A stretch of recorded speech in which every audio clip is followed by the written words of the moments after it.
Hi friends, welcome to JV aspirants YouTube channel GK and current affairs. And ఇంకెవరైనా మన ఛానల్ని subscribe చేయకపోతే తప్పకుండా సబ్స్క్రైబ్ చేసుకోండి. అండ్ ఫర్దర్ అప్డేట్స్ మిస్ అవ్వకుండా ఉండాలంటే బెల్ ఐకాన్ కూడా క్లిక్ చేయండి. అప్పుడు మేము చేసే వీడియోలు మీకు నోటిఫికేషన్ రూపంలో వస్తాయి ఫ్రెండ్స్. ఓకే. అండ్ ఈ వీడియోలో మీకు 2025 జనవరి నెలకు సంబంధించినటువంటి ఇంపార్టెంట్ ఎకానమీ అంశాలు డిస్కస్ చేద్దాం. ఆల్రెడీ మనం 2024కు సంబంధించి జనవరి నుంచి డిసెంబర్ వరకు ఆల్ ఎకానమీ కరెంట్ అఫైర్స్ ఈ యొక్క మంత్ వైస్‌గా డిస్కస్ చేసి మనకు యూట్యూబ్ ఛానెల్‌లో అప్‌లోడ్ చేయడం జరిగింది. మీకు లాస్ట్ మొమెంట్‌లో రివిజన్ కోసం అయితే బాగా యూజ్‌ఫుల్‌గా ఉంటుంది. తప్పకుండా చూడండి. అండ్ మీకు ఒక అడ్వైస్ ఏంటంటే గ్రూప్ 2 మెయిన్స్‌కి ప్రిపేర్ అయ్యే వాళ్ళు ముఖ్యంగా బిఫోర్ 3 మంత్స్ బాగా చదువుకోండి. For example January, December and November ఈ 3 నెలలు బాగా రివిజన్ చేయండి. మోస్ట్ కరెంట్ అంశాల నుంచి ఈ 3 నెలల నుండి ఎక్కువ క్వెషన్స్ వచ్చే అవకాశం ఉంటుంది ఫ్రెండ్స్. ఓకే. ఇక ఆలస్యం చేయకుండా టాపిక్‌కి తెలుపుదాం. కరెంట్ ఎకానమీ జనవరి 2025కు సంబంధించినటువంటి అంశాలైతే డిస్కస్ చేద్దాం. ఇక్కడ కంట్రోలర్ ఫస్ట్ టాపిక్ వచ్చేసి కంట్రోలర్ జనరల్ ఆఫ్ అకౌంట్స్ ఒక నివేదికను, ఒక స్టాటిస్టిక్స్ అయితే రిలీజ్ చేయడం జరిగింది. ఏంటి అనేది చూస్తే ఇక్కడ 2024 ఏప్రిల్, నవంబర్‌లో ద్రవ్యలోటు 8.47 లక్షల కోట్లని చెప్పేసి ఒక గణాంకాలను రిలీజ్ చేయడం జరిగింది. చూద్దాం వివరాలకెళ్దాం. ప్రస్తుత ఆర్థిక సంవత్సరం అంటే మనకు ఈ యొక్క 2024, 25 తొలి 8 నెలల్లో ద్రవ్యలోటు వార్షిక లక్ష్యంలో 52.5%కి చేరిందని ఈ యొక్క కేంద్ర ప్రభుత్వం వెల్లడించింది. కేంద్రం అంటే అర్థం ఏంటి? ఇక్కడ మనకు కంట్రోలర్ జనరల్ ఆఫ్ అకౌంట్స్. ఎంత అనేది గుర్తుపెట్టుకోండి. 8 నెలల్లో వార్షిక లక్ష్యంలో 52.5%కి చేరిందంట ఈ యొక్క ద్రవ్య లోటు అనే విషయాన్ని గుర్తుపెట్టుకోండి. ఓకే.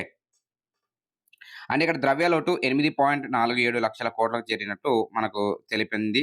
ఇక్కడ కేంద్ర బడ్జెట్‌లో ప్రభుత్వం ఈ యొక్క ద్రవ్యలోటును 2024-25 స్థూల దేశీయోత్పత్తి అంటే మనకు జీడీపీలో ఎంత శాతానికి తగ్గించాలని లక్ష్యంగా పెట్టుకుందంటే 4.9%. 4.9%కి తగ్గించాలని లక్ష్యంగా పెట్టుకుంది ఈ యొక్క 2024-25 ఫైనాన్షియల్ ఇయర్‌లో.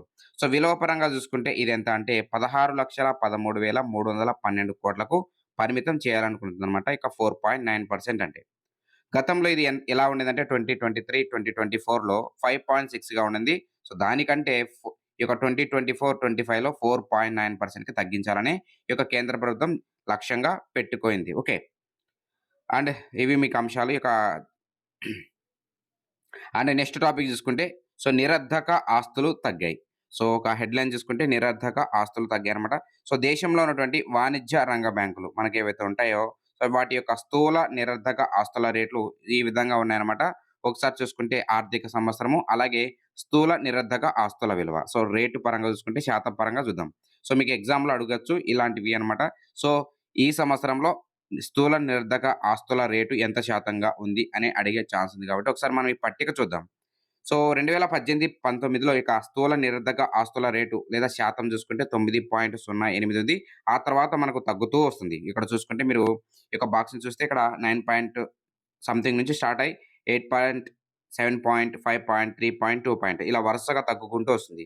కాబట్టి స్థూల నిరర్ధక ఆస్తుల విలువను ఒకసారి 2019, 20లో 8.21%, 2020, 21లో 7.33%, అలాగే 2021, 22లో 5.82%, 2022, 23లో 3.87%, అలాగే 2023, 24లో 2.7%, అలాగే 2024 సెప్టెంబర్ వరకు చూసుకుంటే 2.5%గా నమోదు కావడం జరిగింది. ఓకే. ఇది మీకు ఈ స్థూల నిరర్ధక రేటుకు సంబంధించిన వాల్యూ. అండ్ నెక్స్ట్ టాపిక్ చూసుకుంటే యూపీఐ యాప్‌లకు ఉపశమనం కలిగిందంట. ఏంటి ఆ ఉపశమనం అనేది ఒకసారి మనం డిస్కస్ చేద్దాం ఇక్కడ.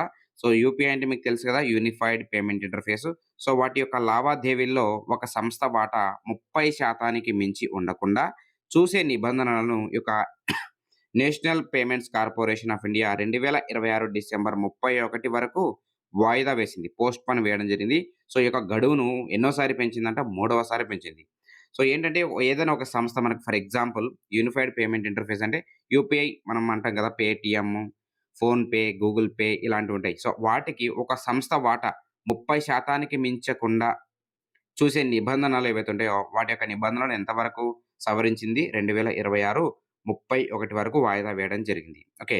మొత్తం యూపీఐ లావాదేవీల్లో ఒక యూపీఐ యాప్ ద్వారా జరిగే లావాదేవీల వాటా 30%కి మించకుండా పరిమితి విధించాలని 2020 నవంబర్‌లో యొక్క ఎన్‌పిసిఐ ప్రతిపాదించగా, సో తర్వాత మరొకసారి వాయిదా వేసింది.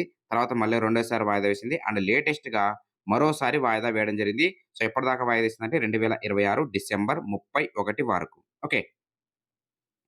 అండ్ నెక్స్ట్ డిసెంబర్ 2024 డిసెంబర్‌లో జీఎస్టీ వసూళ్లు 1.77 లక్షల కోట్లకు. సో, మనం ప్రతి నెలలో కూడా ఈ యొక్క జీఎస్టీ వసూళ్ల గురించి మనం డిస్కస్ చేస్తూనే ఉన్నాం. అందులో ఏ నెలకు సంబంధించి మనకి ఎగ్జామ్ పాయింట్ ఆఫ్ వ్యూలో ఇంతవరకైతే క్వెషన్ రాలేదు. బట్ అడుగుతారనే ఉద్దేశ్యంతో ప్రతి నెలలో కూడా ఈ యొక్క టాపిక్ నుంచి ఈ యొక్క టాపిక్‌ని డిస్కస్ చేస్తున్నాం మనం. బట్ ఇంతవరకు ఎక్కడ కూడా క్వెషన్ అనేది రాలేదు. బట్ ఇక్కడ కొన్ని స్టాటిక్ పాయింట్స్ ఉన్నాయి మనకిక్కడ. కొన్ని స్టాటిక్ పాయింట్స్ చూసుకుంటే, సో, అత్యధిక జీఎస్టీ వసూళ్లు నమోదైనటువంటి నెల ఏదంటే 2024 ఏప్రిల్. 2024 ఏప్రిల్. సో, అప్పుడు మనకు 2.10 లక్షల కోట్ల జీఎస్టీ వసూలు నమోదు కావడం జరిగింది. అండ్ జీఎస్టీ మనకు ఎప్పటి నుంచి అమల్లోకొచ్చిందంటే 2017 జులై 1. 2017 జులై 1 నుండి అమల్లోకి రావడం జరిగింది. అప్పటి నుండి చూసుకుంటే అత్యధిక జీఎస్టీ వసూలు నమోదైన నెల 2024 ఏప్రిల్ నెల. ఓకే. అండ్ ఇక్కడ మీకొక క్వెషన్ అడగాలనుకుంటున్నాను. సో, జీఎస్టీకి సంబంధించి ప్రపంచంలో ఏ దేశము మొట్టమొదటిసారిగా ఈ యొక్క జీఎస్టీని అమలు చేసింది? సో, క్వెషన్ మరొకసారి. ప్రపంచంలో మొట్టమొదటిసారిగా ఏ దేశము ఈ యొక్క జీఎస్టీని తొలిసారిగా అమలు చేసింది? సో, ఆన్సర్ తెలిసిన వాళ్ళు కామెంట్ సెక్షన్‌లో ఆన్సర్ తెలియజేయండి. సో, ఇంపార్టెంట్ అది. అదైతే చాలా ఎగ్జామ్‌లో అడిగారు. ఓకే. అండ్ నెక్స్ట్ చూద్దాం. So, bank net portal. So, కేంద్ర ఆర్థిక శాఖ, ఫైనాన్షియల్ శాఖ మాకు ఒక పోర్టల్‌నైతే రిలీజ్ చేసింది. దాని పేరేంటంటే బ్యాంక్ నెట్. సో, ఈ యొక్క బ్యాంక్ నెట్ అనేటువంటి పేరిట మనకొక పోర్టల్ రిలీజ్ చేసింది. సో, ఏంటి అనేది చూస్తే బ్యాంకులు స్వాధీనం చేసుకున్నటువంటి అన్ని రకాల ఆస్తులను గుర్తుపెట్టుకోండి. అన్ని రకాల ఆస్తులను ఇక మీదట బ్యాంక్ నెట్ పోర్టల్ పైనే వేలానికి పెట్టనున్నారు. సో, మనకేంటంటే ఇక్కడ ఈ యొక్క బ్యాంక్ నెట్ పోర్టల్ దేన్ని తెలుస్తుందంటే మనకు బ్యాంకులు ఏదైతే స్వాధీనం చేసుకున్నటువంటి ఏవైతే ఆస్తులుంటాయో ఏదైనా సరే, అన్ని రకాల ఆస్తులు.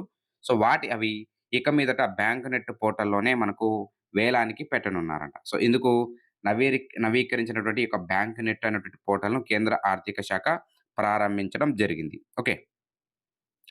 And next state bank of India 2 సరికొత్త డిజిటల్ పథకాలను 2 డిజిటల్ పథకాలను ప్రారంభించింది.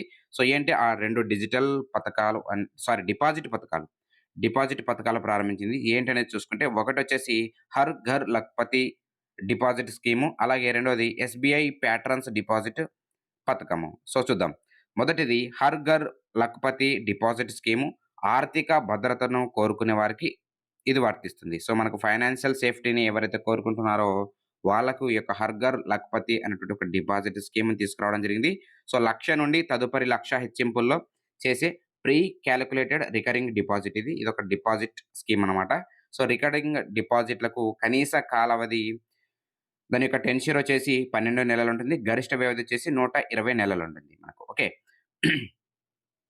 And next SBI patterns scheme ఇది కూడా ఒక రకమైనటువంటి డిపాజిట్ స్కీము. సో, 80 ఏళ్ళు అంతకు మించి వయోవృద్ధులకు ఉపయోగపడేలా ఈ యొక్క డిపాజిట్ ఎస్‌బీఐ ప్యాట్రన్స్ స్కీమ్‌ని తీసుకురావడం జరిగింది. సో, ప్రస్తుత కొత్త ఖాతాదారులు కూడా దీన్ని వినియోగించుకోవచ్చు. సో, సీనియర్ సిటిజన్‌లకు ఇస్తున్నటువంటి వడ్డీ రేట్లపై మరో 10 బేసిస్ పాయింట్ల అదనపు వడ్డీ దీని కింద లభిస్తుంది. ఇది కూడా ఒక డిపాజిట్ స్కీమ్ అని గుర్తుపెట్టుకోండి సరిపోతుంది. అండ్ నెక్స్ట్ వరల్డ్ కౌన్సిల్ ఒక నివేదికను రిలీజ్ చేసింది. సో, రిజర్వ్ బ్యాంక్ ఆఫ్ ఇండియాకు సంబంధించి. సో, ఏంటంటే మనకు హెడ్‌లైన్ పసిడి నిల్వలు పెంచుకుంటుందంట. ఈ యొక్క reserve bank of India. So, ఎవరు రిలీజ్ చేశారంటే వరల్డ్ గోల్డ్ కౌన్సిల్ ఈ యొక్క నివేదికను రిలీజ్ చేసింది. సో, చూద్దాం. 2024 నవంబర్‌లో ప్రపంచంలోని అన్ని కేంద్ర బ్యాంకులు కలిపి 53 టన్నుల పసిడిని కొనుగోలు చేయడం జరిగింది. సో, ప్రపంచవ్యాప్తంగా చూసుకుంటే 2024 నవంబర్ నెలలో మొత్తం అన్ని కేంద్ర బ్యాంకులు. సో, అన్ని కేంద్ర బ్యాంకులంటే ప్రపంచవ్యాప్తంగా ఉన్నటువంటి ఆ దేశ అతిపెద్ద బ్యాంకు. మనకి ఎలా ఆర్‌బీఐ ఉంటుందో అలాగే వివిధ దేశాల అన్ని బ్యాంకులు కలిపి 53 టన్నుల పసిడిని కొనుగోలు చేయడం జరిగింది. సో, ఆర్‌బీఐ వచ్చేసి 8 టన్నుల మేర జత చేసుకున్నట్లు. సో, కేవలం నవంబర్‌లో ఆర్‌బీఐ ఎన్ని టన్నుల గోల్డ్‌ను జత చేసుకుందంటే 8 టన్నులు. కేవలం నవంబర్‌లో.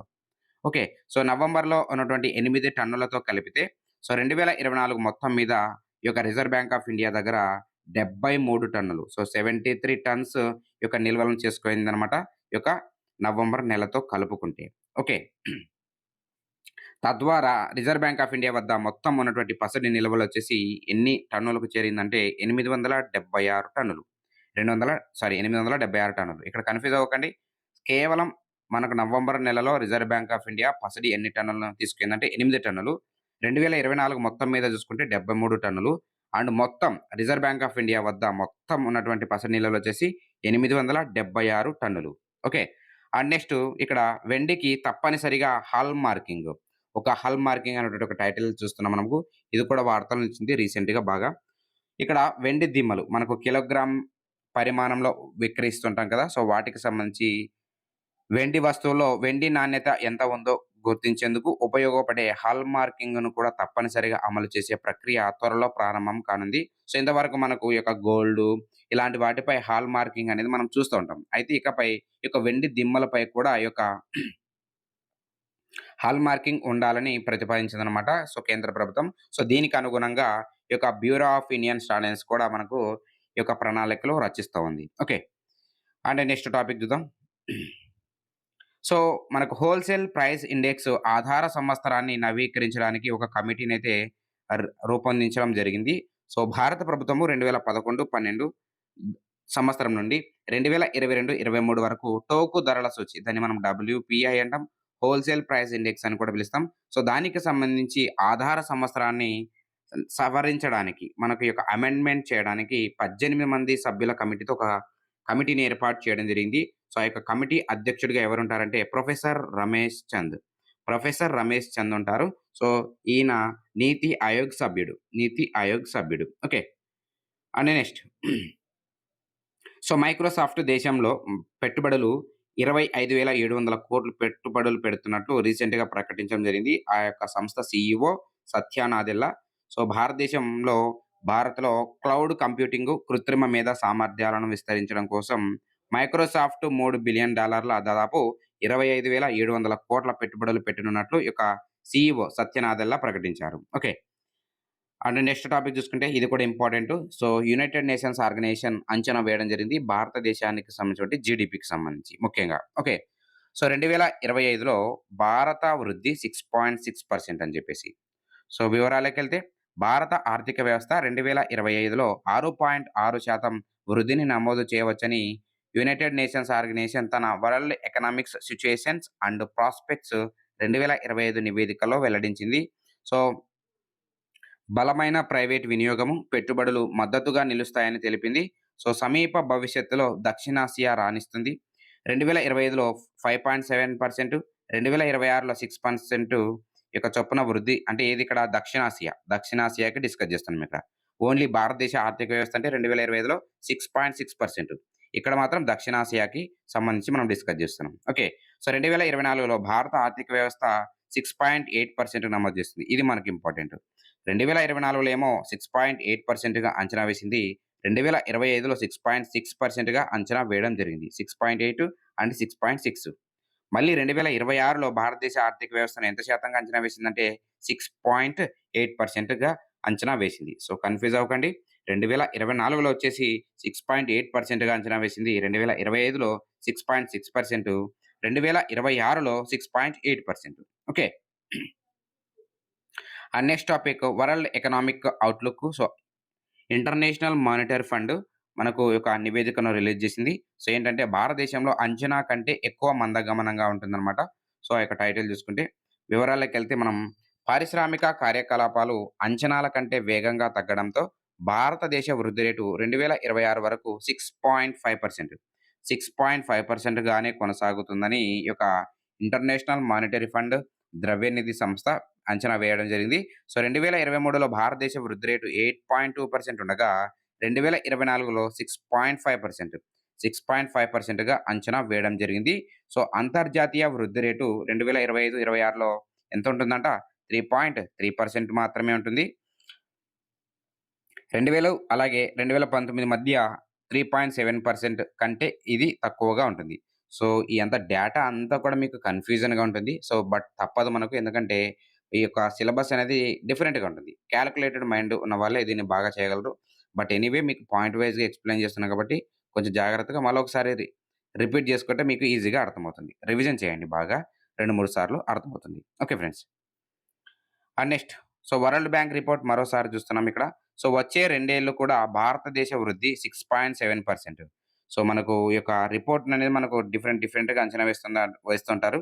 వచ్చే 2 ఆర్థిక సంవత్సరాలు అంటే 2025, 26 ఆర్థిక సంవత్సరాల్లో భారతదేశ వృద్ధి రేటు 6.7%గా కొనసాగొచ్చని ఈ యొక్క ప్రపంచ బ్యాంక్ తన తాజా అంచనాల్లో వెల్లడించింది. 2025, 26లో దక్షిణాసియా వృద్ధి రేటు 6.2%గా ఉండొచ్చని ఈ యొక్క వరల్డ్ బ్యాంక్ రిపోర్ట్ వెల్లడించడం జరిగింది. Okay friends. So, next topic చూసుకుంటే కాఫీ ఉత్పత్తిలో భారతదేశానికి ఎన్నో స్థానం ఉందంటే 7వ స్థానం. మనకి ఇలాంటివి డైరెక్ట్ క్వెషన్స్ అడుగుతారు ఒక్కోసారి. కాఫీ ఉత్పత్తిలో భారతదేశానికి ఎన్నో స్థానం లభించిందంటే 7వ స్థానం.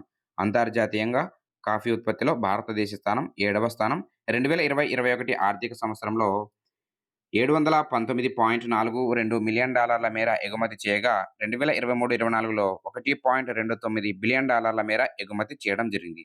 సో, భారతదేశం కంటే ఎక్కువ ఎగుమతి చేస్తున్నటువంటి భారతదేశానికి ఏంటంటే ఇటలీ, బెల్జియం, రష్యాలకే భారతదేశం నుండి ఎక్కువగా ఈ యొక్క కాఫీ అనేది ఎగుమతి అవుతూ ఉంటుంది. అయితే ఇక్కడ ప్రపంచంలో అత్యధికంగా కాఫీ ఉత్పత్తి చేస్తున్న దేశం ఏదంటే బ్రెజిల్. బ్రెజిల్ ఫస్ట్ ప్లేస్‌లో ఉంటుంది. సెకండ్ వియత్నాం ఉంటుంది. కంబోడియా ఉంటుంది. అలాగే దేశంలో కాఫీ అధికంగా ఉత్పత్తి చేస్తున్న రాష్ట్రం ఏదంటే కర్ణాటక. సెకండ్ వచ్చేసి కేరళ అండ్ థర్డ్ వచ్చేసి తమిళనాడు. ఇది మీకు కాఫీకి సంబంధించినటువంటి అంశాలు.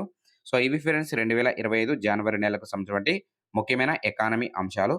ఈ వీడియో మీకు నచ్చినట్టయితే తప్పకుండా మీ ఫ్రెండ్స్‌కి షేర్ చేయండి. అండ్ మాకు సపోర్ట్ చేస్తున్న friends. And thank you for watching this video. Thank you very much.